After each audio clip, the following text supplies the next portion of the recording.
Good evening, everyone. My name's Ed Mutum, and I'm an alcoholic.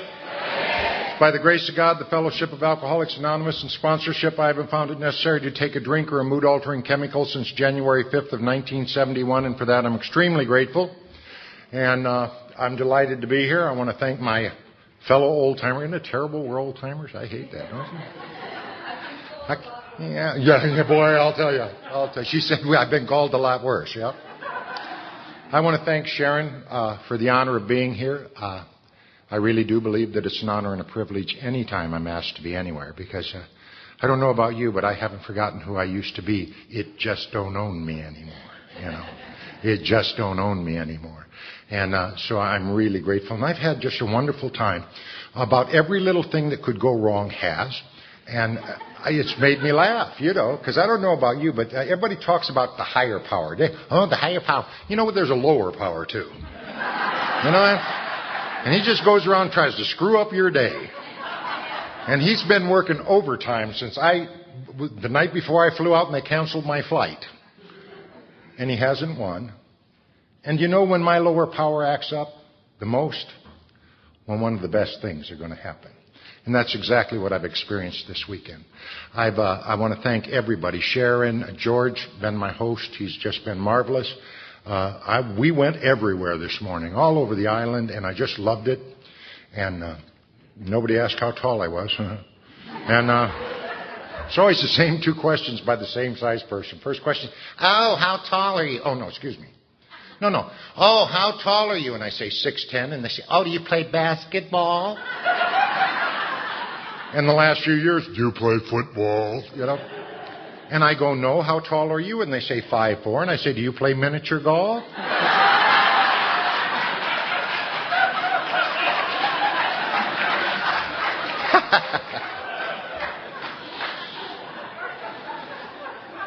And the one I like the best is, how's the weather up there? I had the pleasure of meeting Wilt Chamberlain a number of years ago, and Wilt had a great answer. He'd go, raining.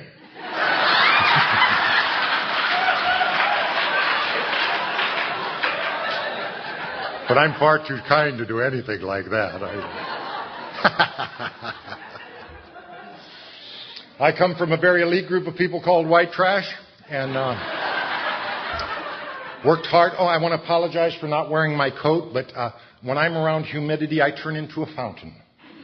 And I want Karen, tell sponsor that I had a jacket. Thank you very much. Because one of the things we were trained to do, and I was trained to do, and I absolutely agree with it, is to look the very best you can when you're been asked to participate in Alcoholics Anonymous. Why? Because it's the best thing that ever happened to me. If I don't want to dress up and show a little pride and turn my eyes outward a little bit for this, I don't know when that'll happen. And so I apologize for not wearing the coat, but I want to get through the talk, if you don't mind. I always start out with that white trash thing, you know, and it was the toughest thing for me to shake when I got sober. There was something deep inside of me from my earliest memories that told me something was just wrong with me. Just wrong. And I don't know about you, but that haunted me forever. Forever. It's like when I came to AA and people were nice to me, and I thought, oh man, only if you knew. Only if you knew some of the stuff I've done, you know. You just wouldn't even talk to me much. Boy, am I glad I'm wrong about that. And I had that feeling from my earliest memories. I felt alienated. I didn't like my family, and I instinctively knew that was the wrong way to feel. So I felt bad because I felt that way. I can remember when I took my first inventory. On my inventory, I wrote, I was in a room all by myself. No one else was around, and I wrote on the paper, my mom's a fat slob, and I can't stand her. And I looked both ways and around the room, and I covered it, and I cried because, you know, I wasn't supposed to feel that way, but I did. Haven't since, but I did. And if you feel like that, and the way I felt, I was blessed because the old man used to think it was funny to get me drunk when I was a kid. You know, and he used to send me to the refrigerator to get him beers. And so the more I went, the bigger sips got. You know what I mean? Pretty soon it was 2 beers. Good deal, Pop, you know. And I started alienating any emotions at a very early age. I don't know when I took my first drink, and you know what? I really don't care. I remember when I took my last. That's what's important to me. The important fact to me, the most important fact in my life today, is that God has removed the obsession to drink from me. Now, I'm one of those people, too, that had a lot of other experiences on outside issues, and I'll simply say this to cover that. You never heard me say, "Oh, what'll this do to you?" No, it was, "Got any more? Got any more? Got any more?" Because I was a pig. You know, a long time I blamed a lot of my stuff on alcoholism. I was just a jerk going in. I was not a nice person. It was always about me. It's kind of like my parents. For the first number of years I was sober, I'd tell you how tough they were. They were so mean. Dad would get drunk and we wouldn't have food. You know, it was just... And then I got to thinking about how I treated my mother and father. And you know what? I'm a parent abuser. I'm a parent abuser. Mom did her best. I was the youngest of 7 children, and none of us had any respect for them, and it certainly wasn't because of what they did, I promise you. My mother and father are 2 of the hardest working people I've ever known in my life. And I can remember my mother saying, "No." You don't say no to me.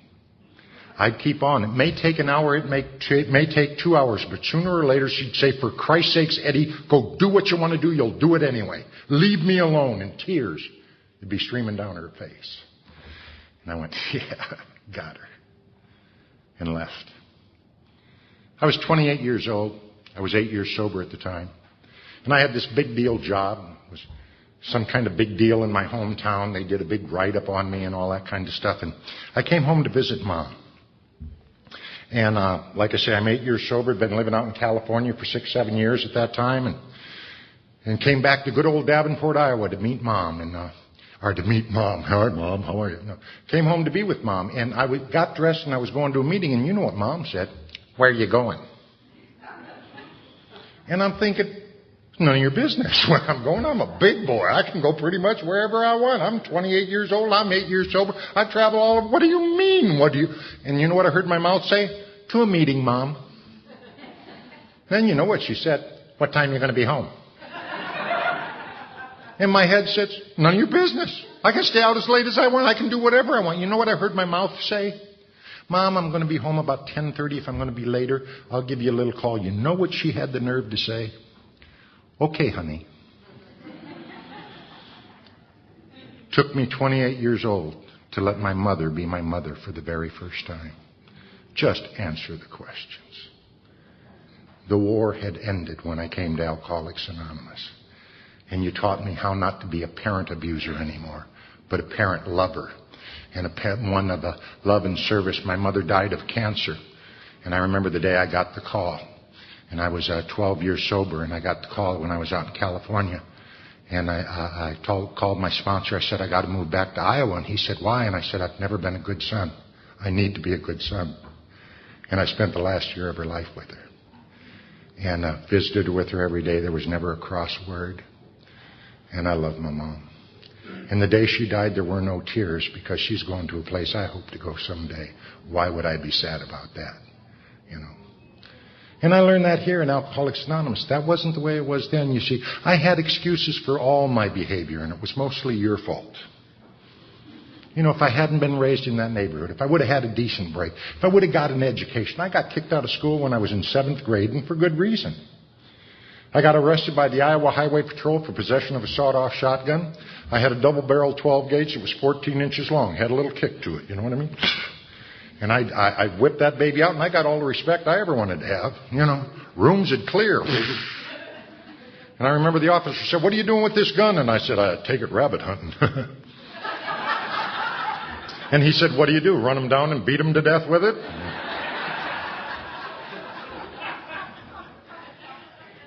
And that's the night they threw me in the hole to teach me a lesson, because my older brother was a 2-time loser at that time.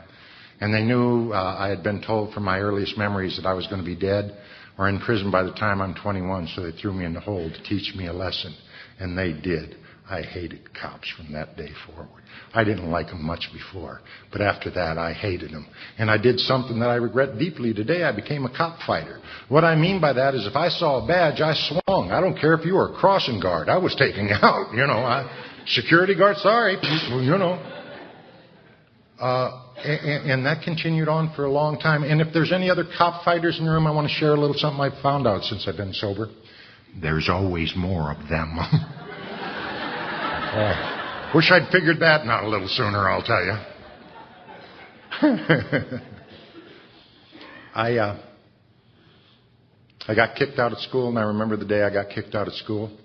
They kicked me out of all Davenport public schools, and in fact, all schools in Iowa and Illinois was right across the river, and said, don't think about coming here either. We don't want you. For good reason. And I went home, and I remember I came home, and the old man said, what are you doing home? And I said, well, I got kicked out of school. And Dad came from an era when you used the engineer belt and the fish, and that's the way you discipline kids. And I can remember him just wailing away on me, and he got done, and I said, you finished now? And I looked at him, he got tears in his eyes, and I thought, got him. Broke him. Good. And like I told you before, I spent a long time in my early sobriety trying to make believe I'm the victim. Poor me, poor me, poor me. And the reality was I was a jerk on top of being an alcoholic. I can't attribute all that to my alcoholism, but I can attribute it to being a jerk. And I can attribute that. I remember I asked my sponsor one time, I said, how much of my problem is alcoholism and how much is just growing up? He said, Ed, about 10% alcoholism. The rest is you got to grow up. I say that to my 50-year-olds I sponsor today, too. Just because it really was true. I went to my first AA meeting when I was 10 years old. I've got a brother sober 44 years. He's so dry we don't let people smoke around him. You know what I mean? And he took me to an A&A meeting. I wandered into A&A and there was some old guy up here about 30. And he said, my name's Fred and I'm an alcoholic. And I thought, good for you, Fred, I thought if I ever get old and burn out, I may be here too. I didn't know I was a prophet at that point. It took me a few years, but I really meant it. I thought, well, that's okay. And the reason I share that with you is there's people in this audience, like your speaker tonight, who have loved ones that we would do anything for them to get sober, and they haven't. I was exposed to Alcoholics Anonymous at a very early age. But the same thing applies to me as I assume applies to you. I couldn't see till I could see, and I couldn't hear till I could hear. I'm not ready till I'm ready. And I had the same problems you had at 10 years old. It was memories of what might have been if onlys. And if it wasn't for you. And I've always been big for my age. I guess I still am, but I have. And I was talking to another guy. One of the things that happened, I didn't even realize this till a number of years sober. I was drinking in bars at 11 years old. I've never been carded in my life.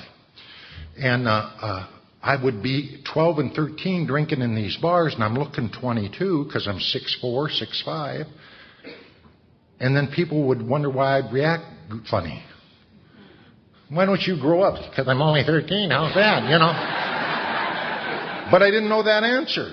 I took it personally, and we fought. And at first, I lost a lot. Then I learned some tricks, And then I only lost every once in a while. But I always wanted to fit in. I always wanted to be, when I was fighting the cops, all I was saying is, remember Rodney King? Can't we just all get along? That was what my heart was saying. I identified with that. It was a whimpering, can't we just all get along? Why is it I always end up in these jams? Why is it every time I told everybody I loved, I won't do it again? I promise you, put a lie detector on me. I'm telling you the truth. I won't do it again, and here I am. How did it happen one more time? They lied to me when I came to AA. They said, if you keep drinking, you're going to die. I thought, excellent. Where do I sign up? I don't say that to anybody. And I used to think they said they were going to restore my life. And I thought, no, I'll pass. Thank you very much. Why would I want this mess restored? And I thought dying would be a break.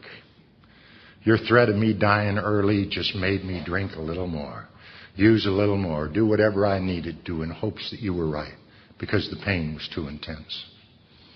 The injustice that I saw was too intense. The anger I felt was too intense. You see, I didn't have a drinking problem. I had a sober problem. If I could have stayed loaded, I would never came here. Because when I get sober, life comes on me like a freight train, and I don't know how to handle it.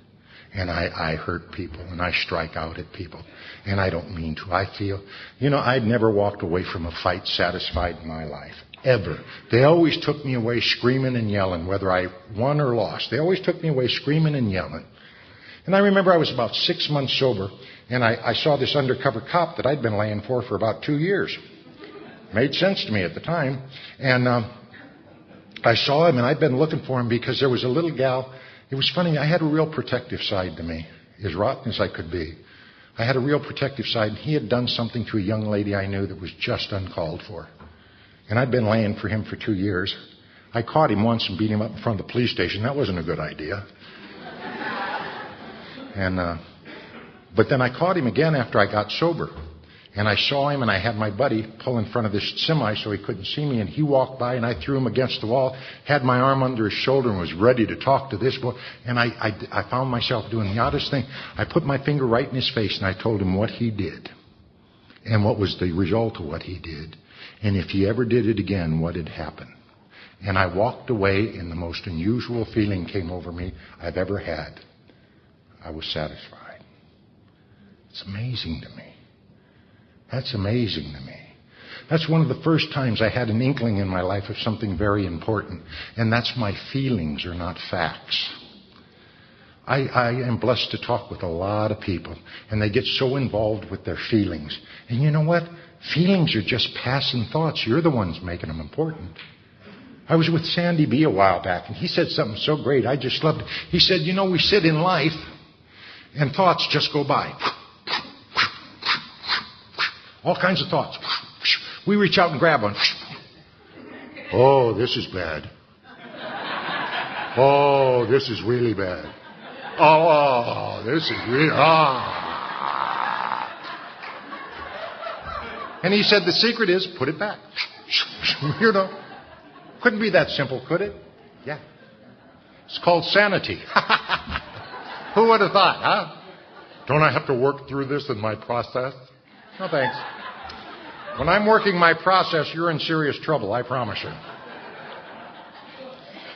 January 5th of 1971, I got sober. I really didn't mean to.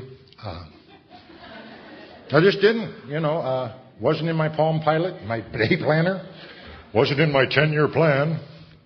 And I got sober that day. A dear friend of mine who I used to drink with. We've been reunited lately, and he and his fiancée are coming and talk to me about the possibility of them getting married or killing each other. We're still trying to figure that out. But I love him very much. He always had my back when I was drinking, and he always protected me when I got sober. He always wanted the best for me, and he's a dear friend of mine. He picked me up and knocked on my door about, a little after 12 that night. And we went out and we got the good stuff, Golden Glow beer. Well, it was $3.23 a case. It was good stuff, Little Ariba wine, little Mad Dog, Karen's favorite, little Thunderbird, And we were ready. And about 3:30 that morning, we were in a car accident. Now, that wasn't unusual for me for some reason. I seem to run into things a lot. And this night I wasn't driving. And I was laying in the middle of the street pretending like I was knocked out. I'm not sure why, but it seemed like the thing to do at the time. And it's 18 below zero, and I'm in the middle of 6th and LeClaire. And I'm pretending like I'm knocked out, and I hear all the cops come up, and they say, "That's mute him. Don't touch him. He's the scum of the earth. Car's probably hot. He's nothing but a punk."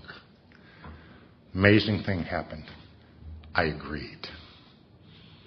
For some reason that night, it was clear to me that I was there as the direct result of my own actions. That it wasn't about how I was raised. It wasn't about where I lived. It wasn't about what breaks I had in life. It was about the way I think about things. And the way I think about things causes destruction to the ones I love the most, time and time again. And I knew I could not stop on my own. I absolutely knew. I couldn't stop. And they put me in the ambulance, which was always cute because they had to hold the back doors open. I'm a little too tall for those gurneys. And it was great. He used to strap me down because I used to OD a lot. And I was just trying to have fun. They thought it was suicide. I was like, you don't get it. And they'd have to hold the doors open. The old Cadillac, the old hearses and that, they'd have to hold the back doors or it'd smack on my legs. So they rolled me up there to the hospital, and they rolled me past this nurse, and I don't remember who she was, honestly. She knew me. Of course, I was up there a lot. And she said, Ed, do you want me to call AA? And I went, might as well. No, us old-timers want to know why you new people can't be sincere like we were in the old days. I said that for a few years after I got sober. And then I remembered the night I came in. Might as well. There's sincerity for you. And the next morning I remember when you got a good wine drunk going, that good stuff, and that Ariba wine and whatever else you're doing, you get a wonderful gift in the morning called dry heaves. You remember them? They were wonderful.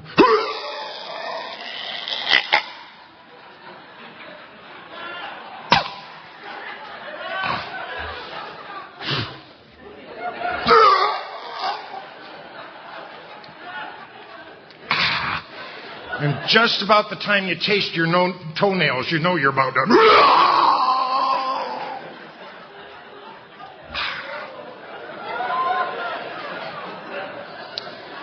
And about that time, a member of AA comes into my room. Guy named Hap, short for happy. Hi, Ed, my name's Hap, and I'm from A&A, and I thought, get out of my room. But I didn't say that. He said, Ed, we don't drink and we don't use one day at a time. And I don't know why that was the day I got honest, but I looked at him and said, you don't seem to understand. I can't make it a whole day. I'd like to, but I can't make it a whole day. And he said, Ed, all you have to do is try. And that's the only thing I've done consistently from that day to this, is try. Sometimes greatly, sometimes barely. But I've always tried to live a better life today than I lived yesterday. And I don't ever want to forget that. I'm blessed to travel all around the country, all around the world and talk. And there's as many different ways of doing this as you can have people. And I know I got a way that I'm real comfortable with. But they do it a lot of different ways and they're sober. And I'm so glad they have what they have.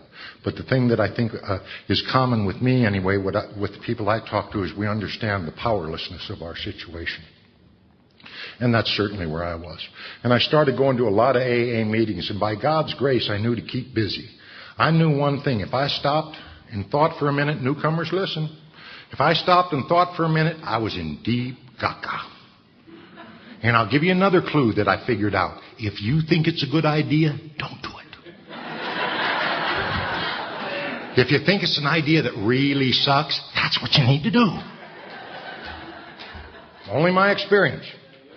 And I started going to a lot of meetings and treatment centers, I don't have any opinion on them either way. I never went to a treatment center because there weren't a lot around when I got sober. But I know one thing, they've ruined newcomers. Any other shakers in here? I know there's a couple because I talked to you. Yeah, I was a shaker. I was, How you doing, Ed? Oh, good. How are you? Nice to see you. Cup of coffee? No, thanks. Cup chips in my teeth. I can't, Piece of cake? No, can't have sharp objects. Thanks very much. And my arms are just kind of, and it was terrible. It was terrible. And I mean, it was 2 years before you could shake my hand and didn't pull back a wet washcloth, I was just, and I had two rules. They were real simple. Don't touch me and don't come up behind me. Real simple.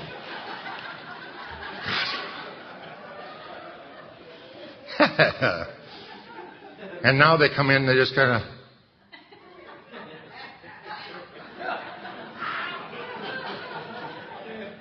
They're real fun at volleyball, aren't they, Karen?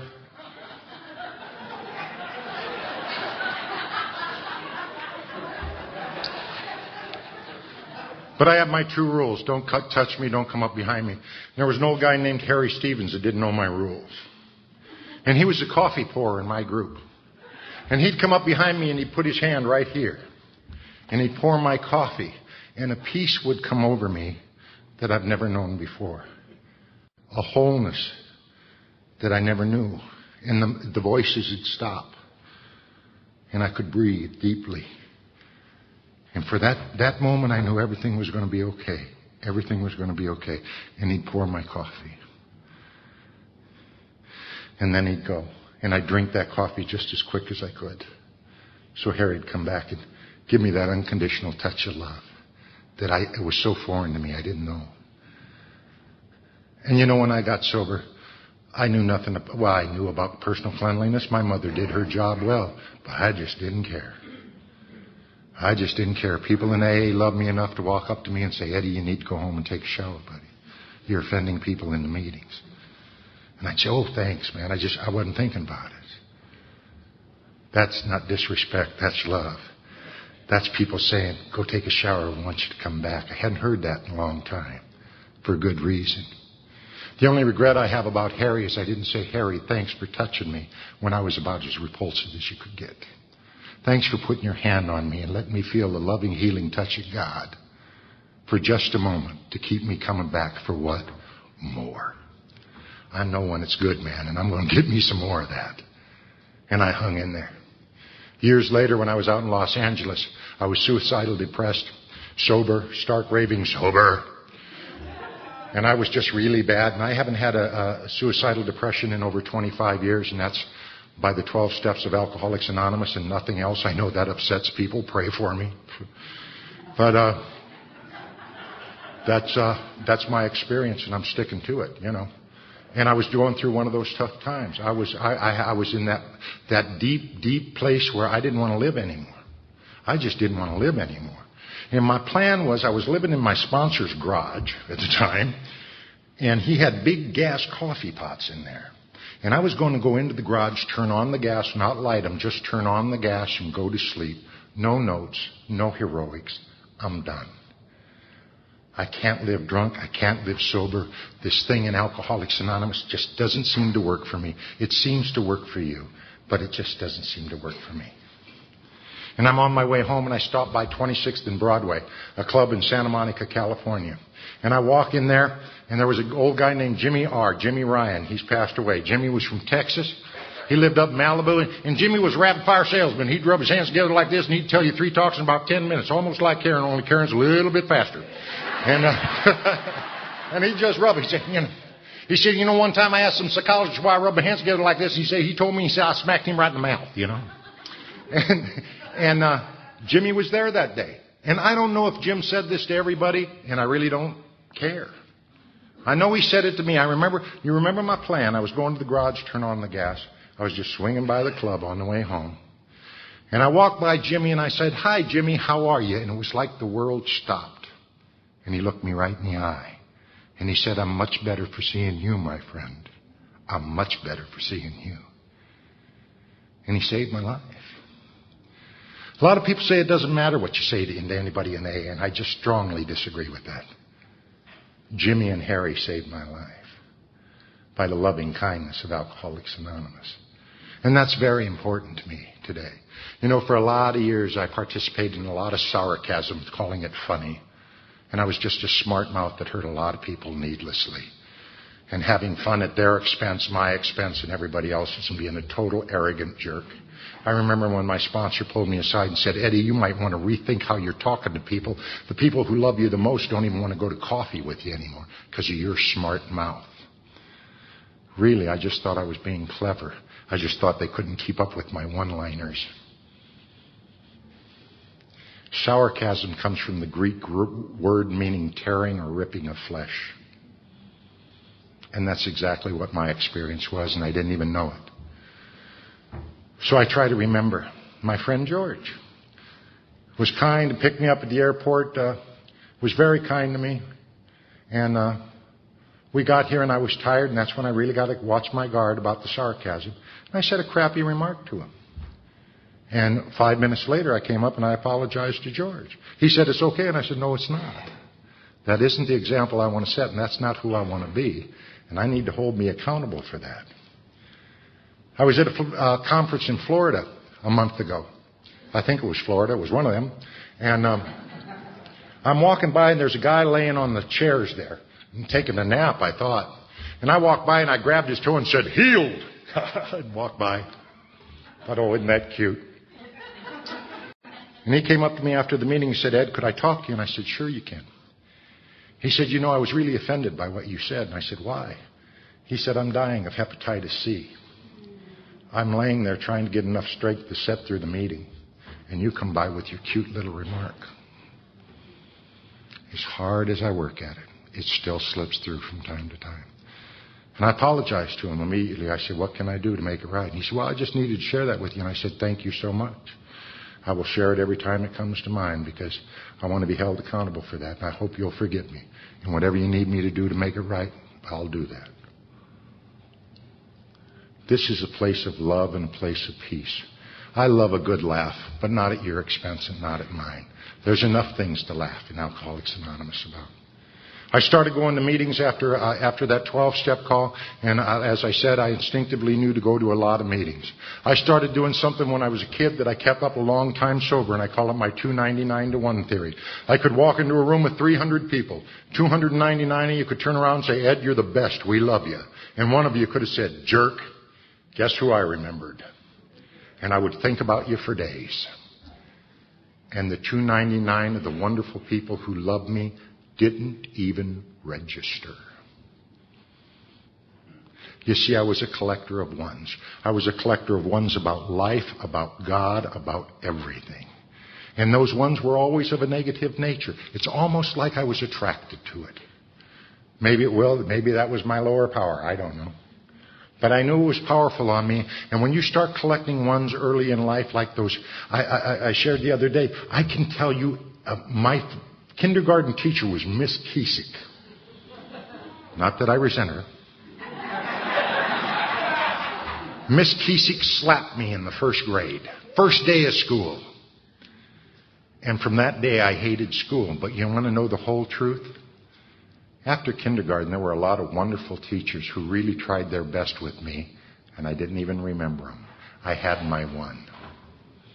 It's like when our parents make a mistake. Got my one. No matter what you do, here's my one. Remember when you did this? And if we're really good, we could make them cry when we bring it up. Aren't we great folks? And what I learned in Alcoholics Anonymous and what you taught me is I had to start focusing on the 299. It was going to serve me far better than collecting the ones. And I remember I was about 6 months sober. And at about 6 months sober, you get a little honesty. At about 8 months, you get a little tact to go with it, you know. My suggestion is wait for the tact. It's just a suggestion. And there was this priest in my group, his Father Tom. He had thin blue lips, all pastors and ministers, priests and rabbis and everybody. Spiritual nature talks like this, thin blue lips. And he come up to me and said, Ed, why don't you come back to church? And I told him. I said, I don't go back to church because it's full of thieves, hypocrites, and liars. Felt pretty good about telling him, too. And he looked at me and said, Ed, why don't you come? One more won't hurt.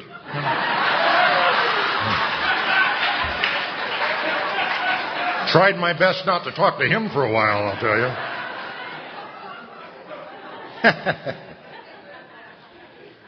I remember I was about 6 months sober. At the same time, they give me a key to the club. And I'm sitting with the club at the key and had my feet up on the table. And Logan came in. We buried Logan when he had 56 years of sobriety. And Logan was just wonderful. He came up to me and said, you think you got all the answers, don't you, kid? And I said, no, but I was thinking, yep, pretty much got this wrapped up. And he said, let me tell you something. And I said, what's that? And he says, I was young once, but you've never been old. I was young once, but you've never been old. Now, I'm not talking about so much physical age. I'm talking about sobriety age. It is the first time in my life I ever entertained the possibility, you know how I feel really. Maybe you've been there. And he gave me a key to the kingdom. And when I got sober, they brought up that 3-letter word. You know the one I'm talking about. I knew it was just a matter of time before it come up. And then I remember the day I walked in the meeting and one guy said it to me. He came right out and asked me. He said, Ed, when are you going to get a job? I don't think we have to go to those extremes. Thank you very much. I'm still a pretty good little thief. I can get by. I can't do burglary anymore. I'm too easy to pick out, you know. And they said, no, you can't do that. Plus, you got to start being honest with how you feel. Whew. Talk about foreign territory. I would lie when the truth would serve me better. How do I feel? No idea. Which way's the wind blowing? And they said, you got to start being honest with how you feel. And that was scary. Because they'd locked me up in a mental institution when they didn't know how I felt. Imagine if I told them. Yeah. I always joke about it, but, you know, before there were treatment centers, they used to, at least in the Midwest, lock you up in insane asylums. It was really quite nice. 4 squares a day, kept you loaded every 4 hours, and there was always some sickie you could have a relationship with. Cheers, you know. Got any more punishment? And then they changed the curtains and raised the rates and called them treatment centers. I don't know.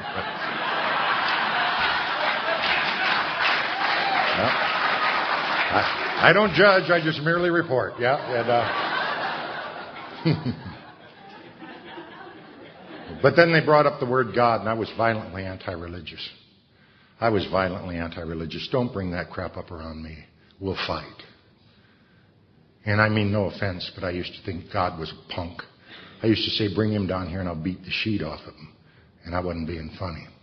I was being angry and hateful, and I wanted a chance to tell him exactly what I thought of him. Imagine my surprise when they said, you know, Ed, the only way you're going to stay sober is to have a relationship with God. I thought, oh, jeez. And then they said something that set me free. They said it can be a God of your understanding. And I said, what do you mean by that? I said, whatever you want. A God of your understanding. So I thought long and hard about that. And a lot of people I work with, I say, you know, write down the characteristics of a God you could believe in. When you finish the list, guess what? You got the God you can believe in. It's not hard. We just got to take time to do it. And I come up with a God that I could believe in would be kind and loving and forgiving. I told the group, they didn't seem to mind, you know. It was 180 degrees from anything I'd ever thought about God. And when they didn't mind, I thought, wow, you know. And I started going to meetings, and they told me I had to pray. I pray to this day. Why do I pray to this day? Very simple. I was an odds man when I first got sober. And an old-timer told me he had a long time. He must have had 20 years. And he said, Ed, I've never talked to anybody who got drunk or loaded on a day they sincerely, and underline sincerely, ask a higher power for help. I've been sober 34 years, 8, 9 months. I have never talked to anybody who got drunk on a day they sincerely, underline sincerely, ask a higher power for help. And that's why I started praying. And they told me to say help in the morning and thanks at night. And that seemed to work. But then I made a mistake I see a lot of people make in AA and out AA. I started professing a faith I didn't have. I heard people talk in meetings that were well-meaning people. And I knew they knew God because the eyes are the mirror of the soul. And before I forget it, I want to thank all of you that shared with me for a few minutes your life. And thank you for your eyes. Thank you for your healing. And thank you for your tenderness and willingness to talk to me. I thank you from the bottom of my heart. And I lost my place. That's the trouble with a canned talk. No. But that kind, loving, and forgiving. And then what I started doing is I'd see these old-timers and they'd talk about God. I knew that they were telling the truth, so I started parroting what they said. God's in his heaven, all's right with the world. Easy does it. I took it so easy you had to remind me to breathe. Live and let live. Did you pray about it?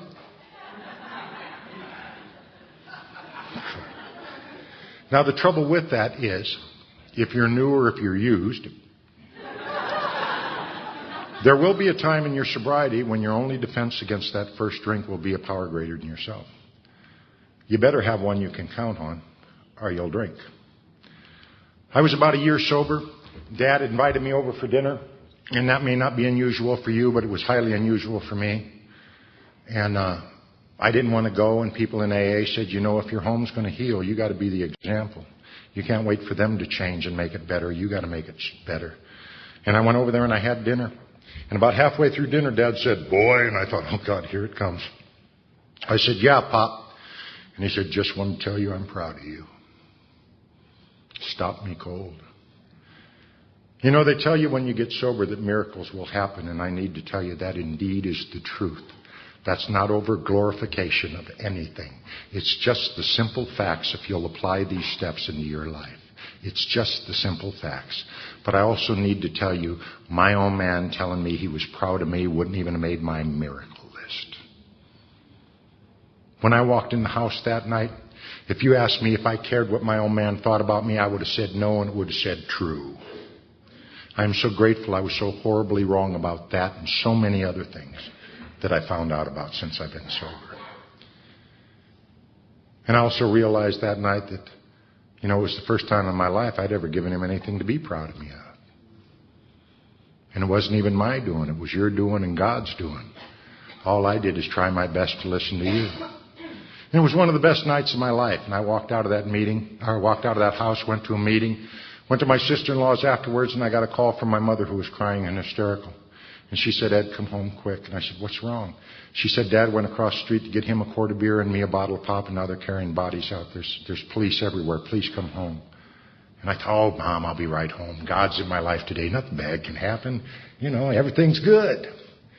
And I drove back across home, and we had an ice storm that night, and it was a mess driving back. And I got out of my car, and there were more policemen there than I'd ever seen in my life. Funny how those cops shaped up that year I was sober, you know. Seemed they went to etiquette school or something. I don't know. But they sure seemed to shape up. And I was doing a lot of work in courts. At that time, we had a wonderful rapport with the court system where if somebody came in with an alcohol or drug offense, they'd just give them to one of us members of AA that was there, said, take them with you, bring them back in 30 days, tell us what you think. And success was rampant. I mean, people were staying sober right and left. Thank God the professionals came in. And I remember... And I'm not slamming all professionals, just most of them. Well, it's true. What they call help, I do funerals for. Oh, take these. They won't hurt you. They're never at the funeral. Ever. In fact, they don't even check and see how they're doing. It's amazing. It really is. I got out of there and walked into that bar, and an officer was there, and he said, Ed, what are you doing here? And I said, my dad was in here. He said, oh, my God, Ed. And I said, why? What's wrong? He said, Ed, all we can tell you, somebody came in and opened fire and shot everybody. And I looked down the bar, and I saw this pool of blood with my father's glasses all smashed up in it. And I knew, but I didn't want to know. You don't want to know that information. I can't take that information. I don't want to know. But I'm sober. And I know. And I turned to that officer right there and I said, imagine me asking a cop. I said, what do I do? And he said, Ed, you need to go up to the hospital. Some people are still alive and they've taken everybody up to the hospital. You need to go up there. And I went up to the hospital and I walked into that hospital and I ran into a cop that hadn't forgotten my past. And he was rude and vulgar and no uncertain terms told me to get out of there before he'd arrested me for obstruction of justice and had me run in. And he said he'd identified all the bodies and my old man wasn't one of them. And an amazing thing happened. I said, okay, and I walked out. Now, why is that an amazing thing? Because I'm a cop fighter. He would have said that crap to me in a year and a half before. They would have been looking for a new lieutenant. Because nobody talks to me that way, especially a punk like him. And it didn't even enter my mind. That's the miracle of Alcoholics Anonymous. All that entered my mind is I said, okay, and I went home. A psychic change had taken place because to the best of my ability, I had applied these principles in my life. Were they great? No, but they were the best of my ability. I went home and I called the one cop that for the last 5 years of my drinking tried his best to put me away. He used to get me in the back of his squad and tell me two things. He said, if I see you leaving the scene of the crime or think I see you leaving the scene of the crime, I'm going to shoot to kill and not to stop. And then he used to tell me, too, he said, Ed, I'm going to catch you straight up, man. I'm going to catch you straight up and you're going away for a long time. And my answer was the same to both. Everything's fair in love and war, chump. That's the guy I called. Why? He was a good cop. He could have set me up 50 different ways, 50 different times and got me to go away. He just happened to be a good cop. And he always told me, I'm going to catch you straight up. That's the guy I called because I knew he knew I was sober. And he fed me information as came in. And we only come up with the conclusion that Dad either got shot and wandered outside or they'd taken him hostage. So we formed a search party and we searched the streets for 10 hours that night. And I couldn't stand up and I was looking in garbage cans for my dad and I didn't want to, but I had to. And I'd always hoped that you wouldn't know that kind of sadness and that kind of pain. And then Oklahoma City happened and September 11th happened. And you turned on and watched those churches I had to walk through. And there's something nobody should ever go through. Nobody. 8 o'clock the next morning, that cop from the hospital called me up and said, well, Ed, anybody could have made a mistake. Why don't you come up and identify your old man? I got in my car and I went up to that hospital and I walked into that morgue and saw my dad laying on that metal table with that bullet hole in his face. And I had some doctor over here trying to explain to me how the bullet exploded in his brain. And I said, I really don't need that information.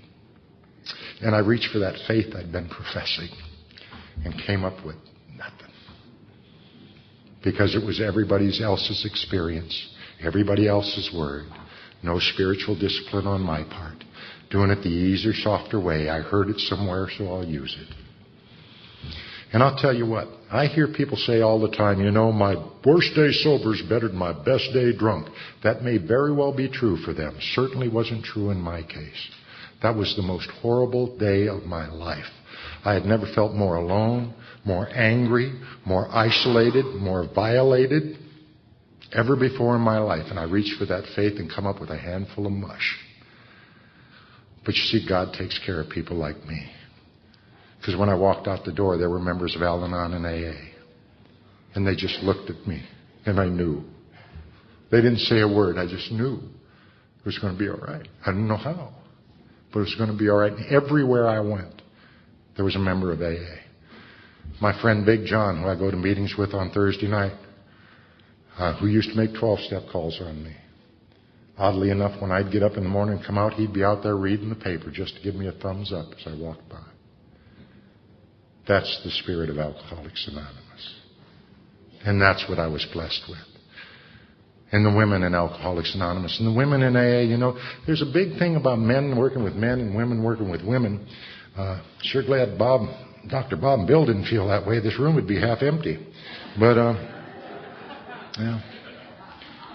Like I said, I don't judge, I just merely report. I don't want to base my spirituality on your genitalia. Think about it. And those of you who think that's that's a good rule of thumb to follow, I think. But when somebody's telling me they're going to blow their brains out, I'm not going to say, can't talk to you, you're a woman. That's crazy. That's sexist. That's rude. Don't drag me down where your head is, please. Because we're carrying the message of Alcoholics Anonymous. And it shouldn't be about our lower power. It should be about our higher power. And if you don't know the difference from that, then you need to go get locked up somewhere. Well, didn't mean to get on that soapbox. Sorry. And the guy who did my funeral was a guy named Father Grubb. He was a priest. He was a hippie priest in the 60s. We all had our hippie priest. He was a hippie priest. He ended up in the program. That's odd. But he was cool. He was doing all the colors. He had a bald head and frizzy hair and tried to grow it long and just, he was a great guy. And we're Lutheran. So Mom was a little annoyed. But when Dad was in the hospital about 6 months before he was murdered, out of the blue, Dad was never a guy who'd step foot into church. Only when he'd really done something wrong, every once in a while he'd go to church with Mom. But other than that, he wouldn't go. And he was in the hospital very sick, and he called the spiritual care department and asked if somebody would come up and baptize him. And Father Grubb was there. And so he came up and baptized Dad, and Dad said thank you, and they had a little conversation. Dad just kind of liked him. And when Dad was murdered, Mom thought, who better than Father Grubb? Dad really liked him. And I know why all that happened, because he had a message to deliver to me and a lot of other people there, I'm assuming, that day. Right in the middle of the funeral, he said, you know, a lot of people would say Clifford's death is God's will. He said, I don't believe that for a minute. And I sat right up in the pew. He said, I believe God created human beings, gave us all a free will. Those human beings chose to do this act. And now it's God's will. And it was like the weight of the world fell off my shoulders. You mean that original kind and loving, forgiving concept could really be? You mean the reason kids are starving in Africa is we're not feeding them? Don't blame God anymore? We're upping our cell phone minutes rather than sending a few bucks? The reason people are dying of cancer right and left is because we pollute everything we touch and want to blame everybody else? Don't blame God. He's weeping louder than you knew how to weep. Because He gave us the best of everything, and slowly but surely, we're destroying it. And I just love that He told that to me. Because then I could believe, and I believe from that day to this, that if it isn't good, it isn't God. Not the God that I know and love. My God doesn't kill people to teach me lessons. My God doesn't wipe out communities to make a point. Mother Nature does, but not my God. You know? And that's just the way I believe, and I'm real comfortable with that. Because I always had a punishing God. One that was playing sick little games. I always love it when somebody says, God's testing me. God's testing me. And I think, yeah, that's right. He stops paying attention to the whole world just to screw around with your day. That's right, you know. Yeah, He doesn't have other things to do. You're that important. Thank you very much. But I do believe this, that He can give us lessons in the worst of things. That by the worst things that can happen, it's like New Orleans. My prayer is it's built better for everybody ever than they ever dreamed. How about that? Even the folks that never had a break got a break. How about that? That'd be amazing. And you see, that's the kind of thing I associate with my God today. I got called to testify in the murder trials, and I remember walking in there in that courtroom, and there was a kid sitting there, and I was 21. And he was looking at me with his little smirk and his little do acting tough. And I thought, give me 5 minutes with him. We don't need a trial. In fact, bring all 5 of them in. Let's see how tough they are. They sure talk that junk when they're protected. And I was a bit angry. Because I've been living on the streets 20 years, an eye for an eye and a tooth for a tooth. And you mess with mine, you're just going to get it 10 times worse. And yet I'd hung out with you for a year, and this thing of live and let live kept going through my head. Thank God it won out. And then they made an impossible request when I went to that trial. They said, you got to behave yourself. And I thought, can't. I don't know how to behave myself in court. That's where you make your reputation, you know. They said, no, you got to go in there because you may be the only example of AA anybody ever sees.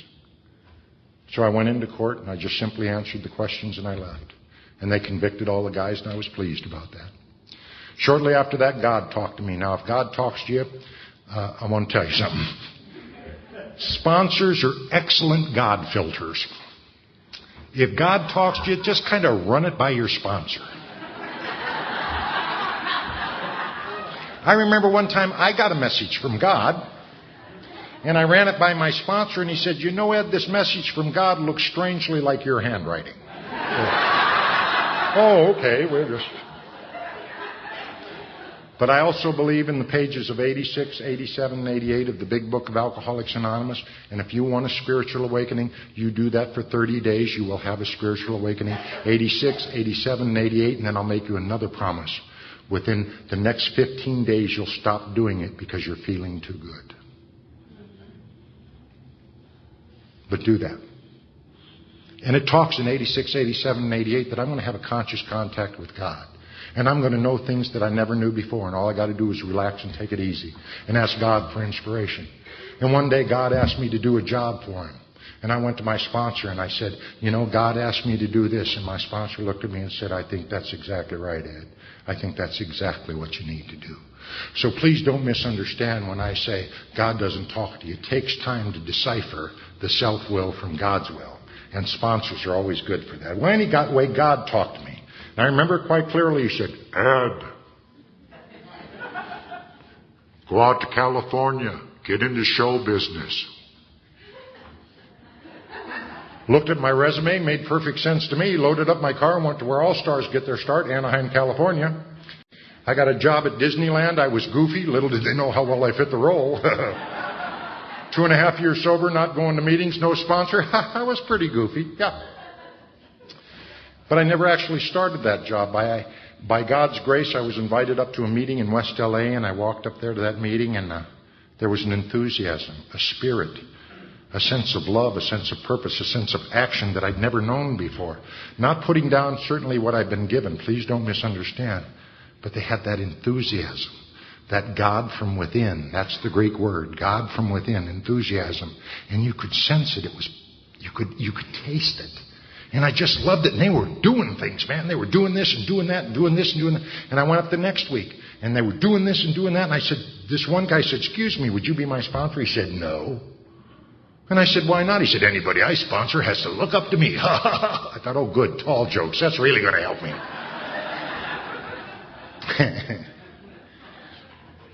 And he came up a few minutes later and stuck out his hand and said, you agree to do what I tell you to do. I'll be your sponsor. My name's Clancy.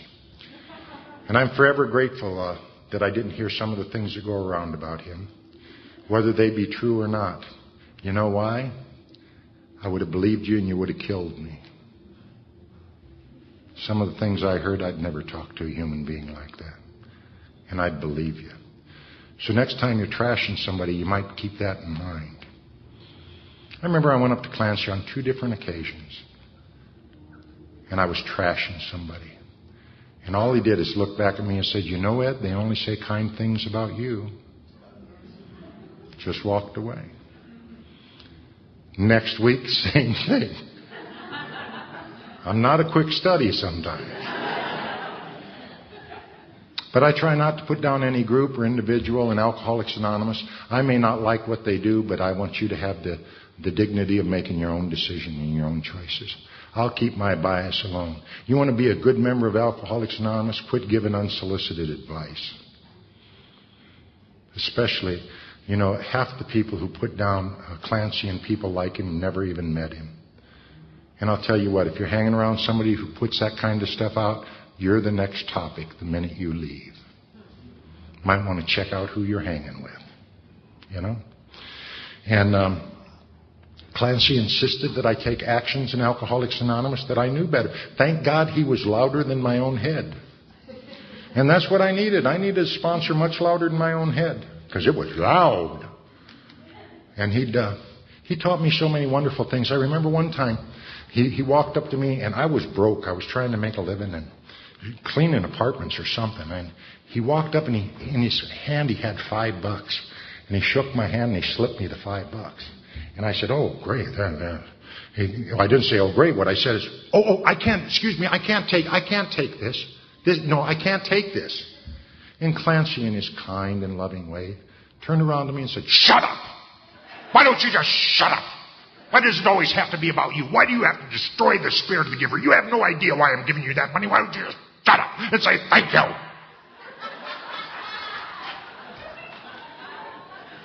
Well, I'd never quite heard it like that before.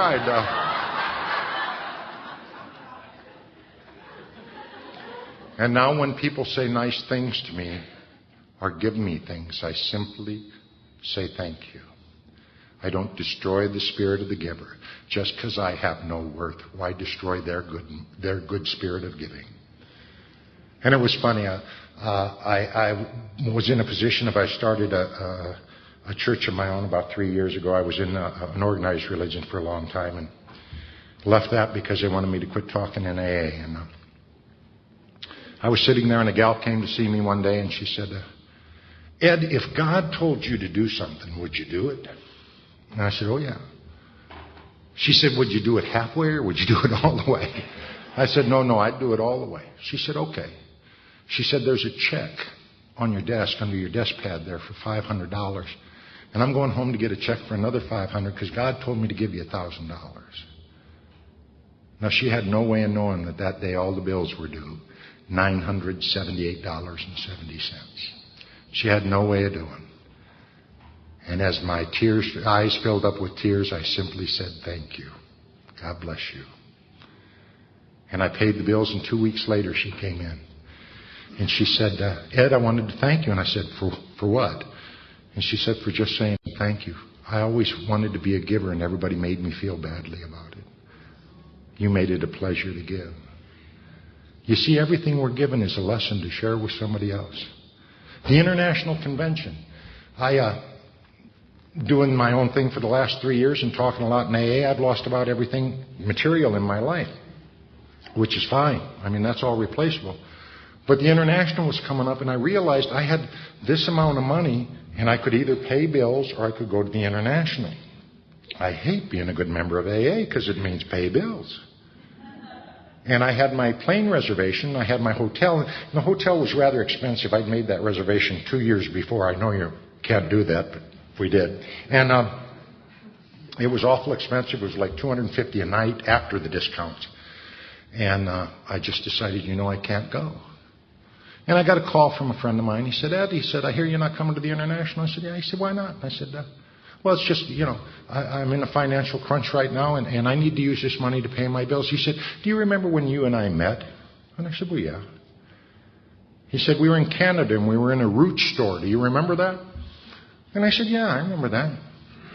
He said, you remember I saw these boots that I just loved and I couldn't justify buying? And I said, yeah, I remember that. And he said, you remember when we went out of the store, you handed me the boots paid for? And I started to say, oh, I can't take them. And you said, don't destroy the spirit of the giver, just simply say thank you. And I said, yeah, I remember that. He said, okay, I'm picking up your hotel. Remember your own rules. Now, I didn't do it for that. You see, here's what's great about it. I hear people all the time, I do this because it enhances my sobriety. I do it because I'll get this back. I do it for nothing. I've already been overpaid. You can't give me more than you've already given me. I will spend the rest of my life giving it back. There are no strings attached here. I love you because I love you, and there's nothing you can do about it. And I have absolutely no expectations from you the vast majority of the time. And I just love living that way. Clancy started sponsoring me, and he insisted I act better than I feel. And I didn't know you could do that. I didn't. I remember asking him, Clancy, how do you be a gentleman? He said, you act like one. Man, I would have never thought of that. Seriously, you want to be a better girlfriend, boyfriend, spouse, father? Act like it. Start the actions. You're it. You don't have to go through the process. You don't have to work through your emotions. You don't have to drag up yesterday to make you weird today. Just be a better whoever you are today. Why not? Is it that simple? Absolutely. A lot of people say to me, Ed, what's your understanding of God? And I can tell you very simply. If God was standing right here where I am now, and this room was a giant blackboard with everything I've ever done wrong. Everything I've ever done wrong, ever. All on the blackboards all around the room. And I'd walk in the room and I'd come up here, and God would say, Ed, did you do all this? And I'd go, yep, pretty much, sir, I'm sorry. You know what my God would say? Try not to do that again, Ed. Too simple, isn't it? Meetings would be 15 minutes. Therapist would go bankrupt.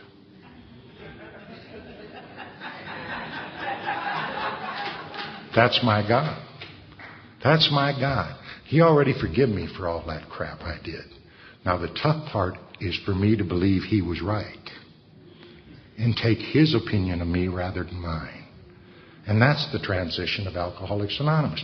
That to me is the psychic change that happens in Alcoholics Anonymous. That I can actually believe today that God wants nothing but the best for me. I create the dirt. God wants nothing but the best for me today. And I went to a meeting in Pasadena, California. And I remember, I thought Pasadena, wealthy area, I may hook up with a job. And I thought, oops, can't do that. because I had started all over with God with that incidents of my father. My first honest prayer that I ever said was, God, I don't know if you're there or not. I sure hope so. God, how honest is that? That's the truth. Oh, I wanted there to be a God, but I was afraid there wasn't. And so I had started all over with God. And when I caught me doing that little hustle about Pasadena, I got down on my knees and I said the same prayer I said in my hotel room before I came up here. I said, God, let me go share the miracle you've performed in my life through Alcoholics Anonymous and save me from my own nonsense. And I don't want anything from these people. Absolutely nothing. I've been overpaid. And I went and I spoke at that meeting, and after the meeting, the guy said to me, come up to me and said, this makes no sense to me. We want to offer you a job. I said, makes perfect sense to me. Yeah. He said, have you ever been in Taiwan? I said, no. He said, have you ever been in show business management? I said, no. He said, be in my office Monday morning. That was Saturday. Monday morning, I went to his office. Thursday, I was lifting out of Los Angeles Airport on the China Airlines, going to Taipei, Taiwan. I was the new soon-to-be vice president of America on Ice. I had a cast of 63. I was going over there to negotiate with the Taiwanese government, building the set, the costumes, and the design while flying back and forth with designer Bill Campbell to Hong Kong. How was your week? Do you know why I share that with you? You convinced me into dropping my bag of ones. There would have been a time when I wouldn't even showed up for the interview. Every logic I know says I shouldn't be there. I had less than a 7th grade education. I had no background in that area whatsoever. Yet here I am on a plane going to Taipei, Taiwan at 8 years sober. I remember getting off in Taipei and everybody's this tall. And I'm looking at them and they're looking at me, you know. I know it's just a matter of time before they tie me down.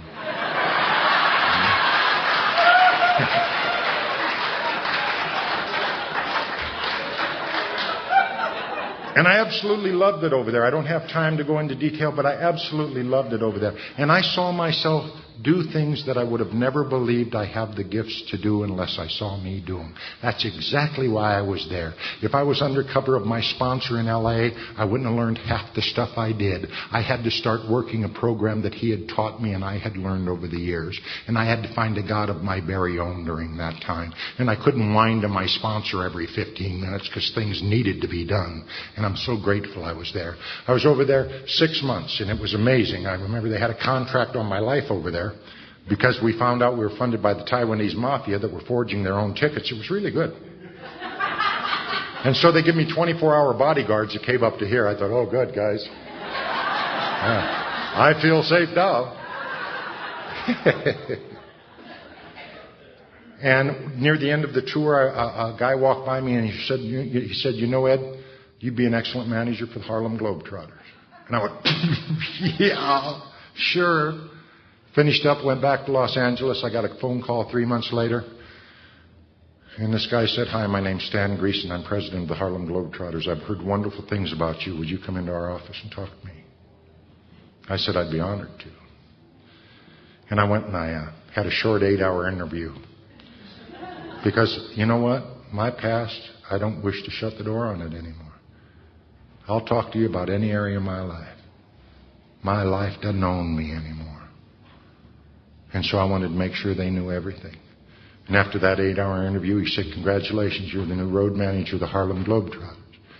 Now, in my household, there was one time each year that I remember as a happy time, and it's the only time, really. Even Christmas was always ruined by Dad being drunk. But it was right after the first year in January on Wide World of Sports. Dad would be sober. It'd be on a Sunday afternoon. And Dad would be sober, and Mom would pop some popcorn, and the whole family, and we had smiles from ear to ear. And we'd wait for this basketball team to come on. And they'd form a circle, and they'd play Sweet Georgia Brown, and they'd start whipping that ball around, and everybody in my house was lifted up. Imagine how I felt in Madison Square Gardens, giving Meadowlark the thumbs up to start. And Sweet Georgia Brown. And I'm the manager. Now, how does that happen? From 6th and LeClaire in Davenport, Iowa, laying in the middle of the street, 8 years. 8 years later, being the manager of the Harlem Globe. That's impossible. Not in this program, it isn't. Not with my God, it isn't. Nothing's impossible. And I traveled all over the world, and I met kings and queens and presidents. And the most amazing thing was, I felt I had the right to be there. I don't poo-poo God's gifts to me anymore. I don't act like I don't deserve them. I say thank you. I say thank you, you know. I hear people sometimes saying, well, I say, how are you? And they go, oh, much better than I deserve. And I go, oh, God's still wrong, huh? We always got to make it about us. Let's feign humility, okay? How about just saying thank you, man? Thank you. The last few years I've learned some wonderful lessons. And one of them is say thank you to God for everything that happened in your life ever. And not for 1 minute do I believe God was responsible for it.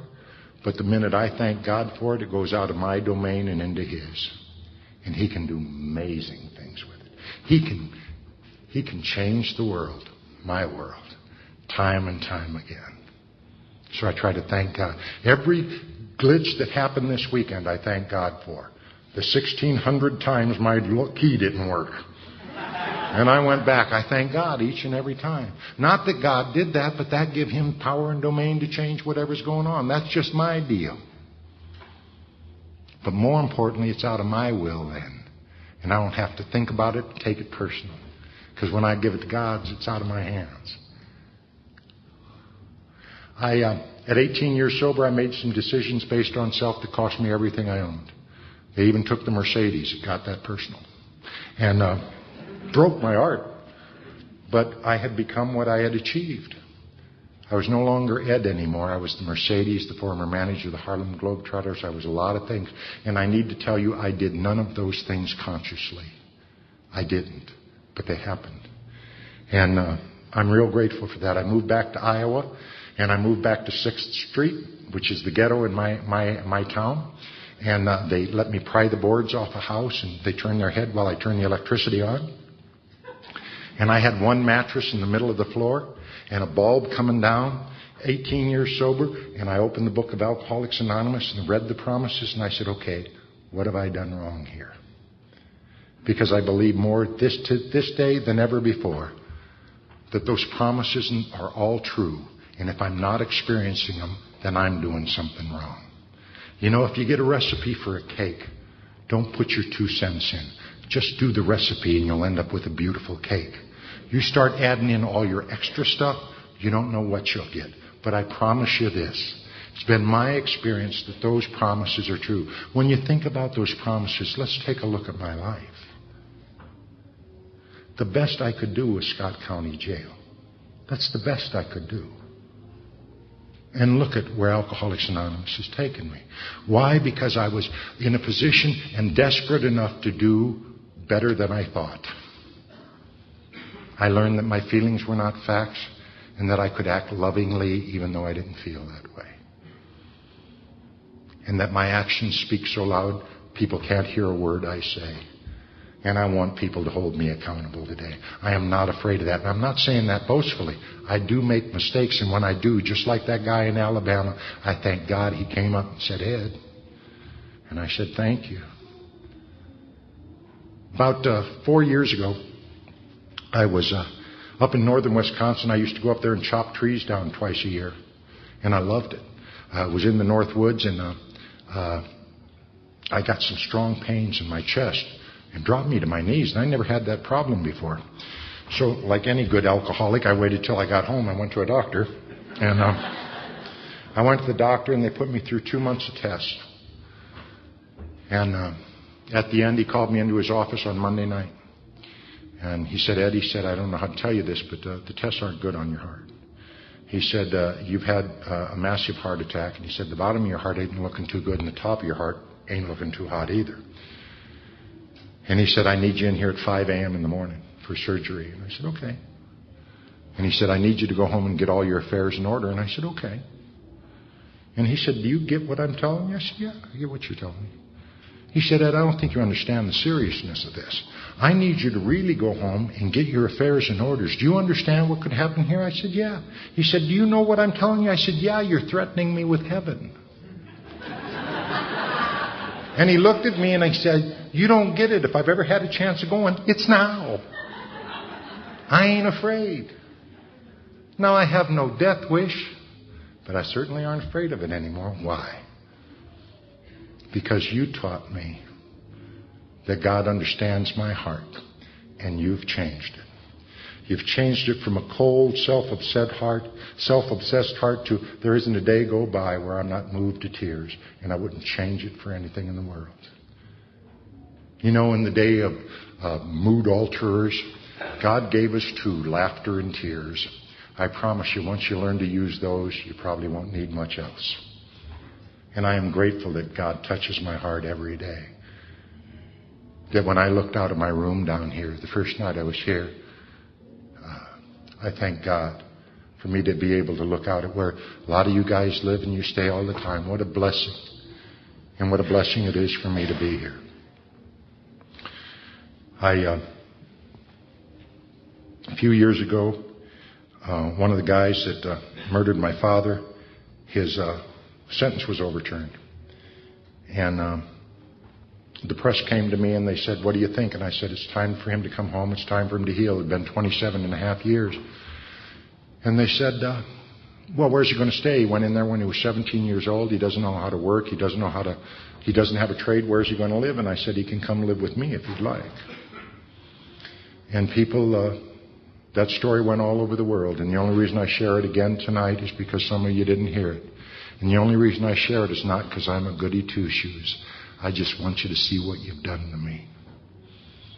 You've turned me into a man that I love being, that's got a heart better than he's ever had, and loves more than I've ever had the capacity to, or knew I had the capacity to, and I expect absolutely nothing in return.